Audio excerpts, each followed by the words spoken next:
बिस्मिल्लाहिर्रहमानिर्रहीम। Class 9th। आज हम पढ़ने जा रहे हैं जी how to write a chemical formula, कि हम केमिकल फार्मूला को किस तरह से लिखेंगे। केमिकल फार्मूला लिखना सीखेंगे आज हम। Chemical formula first of all है क्या, तो कंपाउंड्स को हम रिप्रेजेंट करते हैं बाय द स्पेसिफिक फार्मूलाज। जिस तरह से वाटर का फार्मूला है H2O, टेबल सॉल्ट जो हमारे पास सोडियम क्लोराइड है उसका फार्मूला है NaCl, कॉस्टिक सोडा जो कि सोडियम हाइड्रोक्साइड है उसका फार्मूला है NaOH, कैल्शियम क्लोराइड उसका फार्मूला है CaCl2। तो इन सारी चीज़ों के जो फार्मूलाज हैं जिससे हम कंपाउंड को रिप्रेजेंट करते हैं, इसको हम केमिकल फार्मूला का नाम देते हैं। और इसको लिखने के डिफरेंट हमारे पास स्टेप्स हैं जिनको आज हम डिस्कस करेंगे। सबसे पहला स्टेप है हमारे पास writing the symbol of ions. Ions के हमने लिखने हैं सिंबल। पहला स्टेप क्या है कि हमने सिंबल लिख देने हैं। जो भी हमारे पास कंपाउंड है उसके पॉजिटिव आयंस पहले लिखने हैं और नेगेटिव आयन बाद में लिखना है। याद रखिएगा हमेशा कैटाइन पहले एनाइन बाद में। कैटाइन क्या होता है जी, पॉजिटिवली चार्ज होता है और उसमें प्रोटॉन ज़्यादा होते हैं इलेक्ट्रॉन की निस्बत। ये जस्ट उन्होंने एक एग्जांपल के तौर पर आपको बताया हुआ है। एनाइन जो है वो नेगेटिवली चार्ज है और उसमें इलेक्ट्रॉन ज़्यादा होते हैं प्रोटॉन की निस्बत, इसीलिए वो नेगेटिवली चार्ज है। ठीक है, तो एक थोड़ा सा रिव्यू होगा कैटाइन क्या होता है, एनाइन क्या होता है। कैटाइन आपने पहले लिखना है जब आपने फॉर्मूला लिखना है, और एनाइन आपने सेकेंड प्लेस पे लिखना है, यानी दूसरे नंबर पे लिखना है। राइट जी। जिस तरह से यहाँ पर NaCl लिखा हुआ है तो सोडियम क्लोराइड में सोडियम जो है वो कैटाइन है, क्लोरीन एनाइन है। तो जो कैटाइन है जो सोडियम है उसको हमने पहले लिखा और जो क्लोरीन एनाइन था उसको हमने बाद में लिखा। राइट, तो ये पहला स्टेप याद रखिएगा कि हमने लिखना है जी सिंबल। सिंबल के बाद हमने लिखनी है वैलेंसी।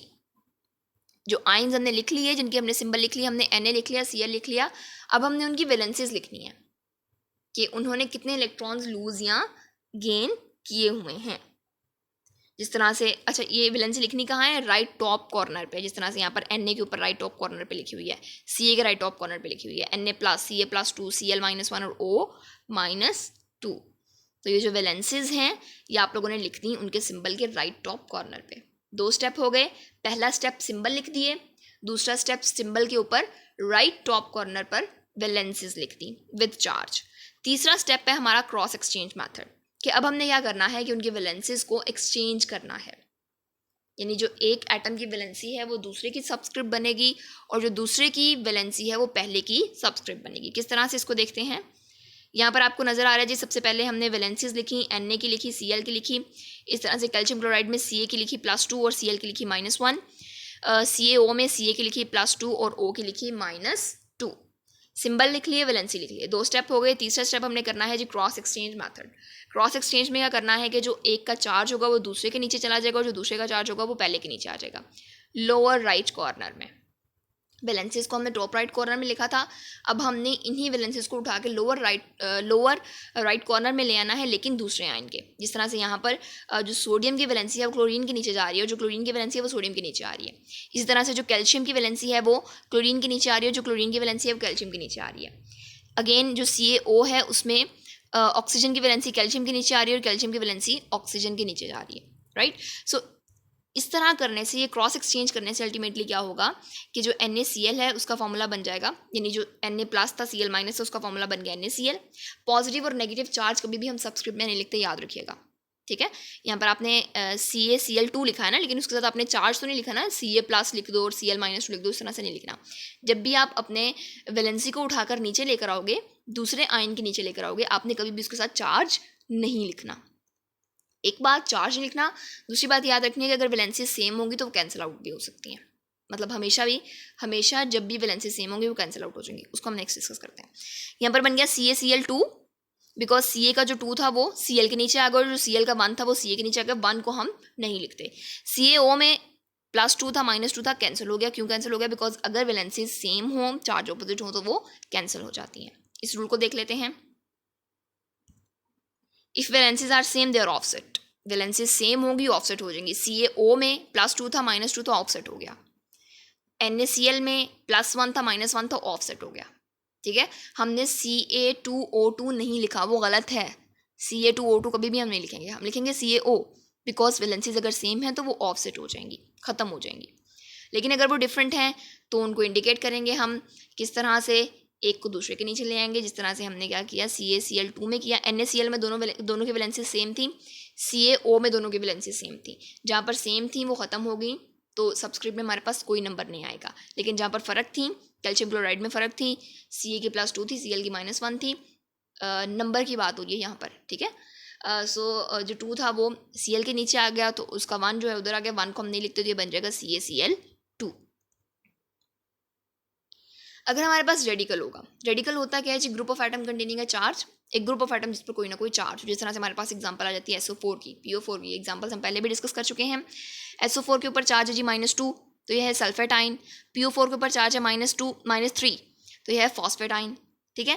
तो जो नेट चार्ज होता है हमारे पास उस रेडिकल पर, वही उसकी वैलेंसी होती है, राइट। तो SO4 की वैलेंसी क्या है, -2। अब यही वाली जो -2 है इसने एक्सचेंज होना है। जो PO4 के ऊपर चार्ज है यानी जो वैलेंसी है वो -3 है, अब इस -3 ने एक्सचेंज होना है, यानी जो क्रॉस एक्सचेंज मेथड हमने पढ़ा है उसकी एक्सप्लेनेशन में बता रहे हैं कि जो रेडिकल के केस में चार्ज होगा वही उसकी वैलेंसी होगी और वही एक्सचेंज होगी। जिस तरह से यहाँ पर आप लोग देखो तो हमारे पास आ जाएगा जी एल्यूमिनियम सल्फेट में Al2SO4 थ्राइस, और कैल्शियम सल्फेट में आ जाएगा Ca3PO4 ट्वाइस। इसको देख लेते हैं कैसे आया। ये आपके पास है जी Al और SO4। Al के ऊपर चार्ज हमने लिख दिया +3 और SO4 के ऊपर लिख दिया -2। पहले 2 स्टेप्स हो गए, हमने सिंबल्स लिख दिए, हमने चार्ज लिख दिए। Al का चार्ज लिख दिया +3, SO4 का चार्ज लिख दिया -2। अगले स्टेप में होना है क्रॉस एक्सचेंज। Al का +3 SO4 के नीचे आ जाएगा, यानी प्लस नहीं, चार्ज नहीं लिखेंगे, 3 आ जाएगा। Al का जो 3 है वो SO4 के नीचे आ जाएगा, और SO4 का जो 2 है वो Al के नीचे आ जाएगा। सो Al2 लिख देंगे, ये 2 कौन सा, ये SO4 वाला 2, और SO4 के साथ हम लिख देंगे 3, और ये 3 कौन सा, Al वाला। यानी हमारे पास इस तरह से वैलेंसीज जो है वो क्रॉस एक्सचेंज हो जाएंगी। एंड रिमेंबर कि जो हमारा रेडिकल होगा उसको हम ब्रैकेट्स में लिखेंगे, जिस तरह से यहाँ पर SO4 को ब्रैकेट में लिखा हुआ है। दूसरी हमारे पास एग्जाम्पल थी कैल्शियम फॉस्फेट की। ये एग्जाम्पल्स आपकी बुक पे इस तरह से एक्सप्लेन नहीं है, लेकिन मैं आपको एक्सप्लेन कर रही हूँ कि आपका कॉन्सेप्ट अच्छे से क्लियर हो जाए। सो यहाँ पर क्या, सबसे पहले हमने लिख दी, सिंबल लिख दिया, वैलेंसी लिख दी, Ca का सिंबल आ गया, Ca की वैलेंसी आ गई +2 और PO4 की वैलेंसी आ गई -3। अगले स्टेप में इन्होंने होना एक्सचेंज। Ca का जो 2 है वो PO4 के नीचे चला जाएगा, और जो PO4 का 3 है वो Ca के नीचे आ जाएगा, और होगा क्या कि Ca3 लिख देंगे, 3 कौन सा है, PO4 वाला, और PO4 के साथ ब्रैकेट्स में 2 लिख देंगे, ये 2 कौन सा है, Ca वाला है। अगेन जो हमारा रेडिकल था उसको हमने ब्रैकेट में लिखा, जिस तरह से पीछे हमने SO4 को ब्रैकेट में लिखा था, यहाँ पर हमने PO4 को ब्रैकेट में लिखा है। Next is the significance of chemical formula, कि केमिकल फार्मूला का सिग्निफिकेंस क्या है, इसकी क्या इंपॉर्टेंस है, ठीक है। तो वो देख लेते हैं बारी बारी। First of all it represent the name of the substance. For example water है, तो वाटर का जो नेम है वो इंडिकेट करता है थ्रू इस केमिकल फार्मूला, यानी H2O। इसी तरह से जो हमारे पास है नेक्स्ट, अगर आप लोग देखो तो it represent 1 mole of the molecule in the balanced chemical. जब भी बैलेंस्ड केमिकल इक्वेशन में हम लिखते हैं ना केमिकल फार्मूला, जिस तरह से बैलेंस्ड केमिकल इक्वेशन में हम लिख दिया NaCl, तो वहाँ पर उसका मतलब होगा 1 मोल ऑफ NaCl। इस तरह से अगर हमने बैलेंस्ड केमिकल इक्वेशन में लिख दिया H2O, तो उसका मतलब होगा 1 mole of H2O, right. So balanced chemical equation में जब भी हम केमिकल फार्मूला लिखेंगे तो उसका मतलब होगा कि this indicates 1 mole of the substance. Next हमारे पास है जी, ये असल में एक मॉलिक्यूल को या एक फार्मूला यूनिट को रिप्रेजेंट करता है, राइट। बैलेंस्ड केमिकल इक्वेशन में इसका मतलब 1 मोल है, लेकिन असल में ये रिप्रेजेंट करता है एक मॉलिक्यूल को या एक फार्मूला यूनिट को। Molecule in case of covalent compound and formula unit in case of ionic compound. याद है ना, पढ़ा था कंपाउंड्स में कि जो कंपाउंड्स अगर हमारे पास कोवेलेंट होगा तो उसको हम रिप्रेजेंट करते हैं बाय मॉलिक्यूलर फार्मूला, और अगर वो आयोनिक होगा तो उसको हम रिप्रेजेंट करेंगे bye formula unit. It represent the mass of the compound in AMUs और ग्राम्स। AMU में ये ग्राम्स में मास को रिप्रेजेंट करेगा। जिस तरह से वाटर है, तो वाटर का अगर हमने मास फाइंड करना है तो हाइड्रोजन का लिखेंगे 1, तो 2 हाइड्रोजन है तो उसका 2 हो जाएगा, साथ में ऑक्सीजन है तो उसका 16 हो जाएगा, 16 + 2 18। नाउ 18 AMU होगा for the 1 molecule of water, और 18 ग्राम्स होगा for 1 mole of water, right. It tells the name of the element present in the compound. Very simple, sodium chloride है जी, इसका फॉर्मूला है NaCl। NaCl में बताता है जी इसमें सोडियम प्रेजेंट है, क्लोरीन प्रेजेंट है।